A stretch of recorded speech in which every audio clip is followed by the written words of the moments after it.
Good afternoon, everybody. Myself, Soumya Hedde. This is Sankalp Learning Solution.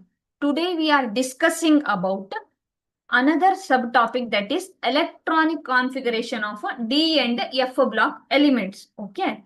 So, D and F block element in electronic configuration ನಾವೇನ್ ಮಾಡ್ತಾ ಇದೀವಿ ಹೇಳಿ study ಮಾಡ್ತಾ ಇದೀವಿ. Okay. So ಇಲ್ಲಿ ಏನ್ ಮಾಡ್ತೀವಿ ನಾವು ಇಲೆಕ್ಟ್ರಾನಿಕ್ ಕಾನ್ಫಿಗರೇಷನ್ ಅನ್ನ ಸ್ಟಡಿ ಮಾಡ್ಕೊಂಡು ಹೋಗ್ತೀವಲ್ವಾ. ಸೊ ಇಲೆಕ್ಟ್ರಾನಿಕ್ ಕಾನ್ಫಿಗರೇಷನ್ ಅಂದ್ರೆ ಏನ್ ಹೇಳಿ, ಇಲೆಕ್ಟ್ರಾನ್ಗಳು ಯಾವ್ಯಾವ ಸಬ್ಶೆಲ್ ಅಲ್ಲಿ ಎಷ್ಟೆಷ್ಟು ಎಂಟರ್ ಆಗ್ತವೆ ಅನ್ನೋದನ್ನ ನಮಗೆ ಎಕ್ಸ್ಪ್ಲೇನ್ ಮಾಡ್ತಾ ಹೋಗುತ್ತೆ. ಓಕೆ. ಸೊ ಇಲೆಕ್ಟ್ರಾನ್ಗಳು ಯಾವ್ಯಾವ ಸಬ್ಶೆಲ್ ಅಲ್ಲಿ ಹೇಗೆ ಎಂಟರ್ ಆಗುತ್ತೆ ಅಂತ ನೋಡೋಣ.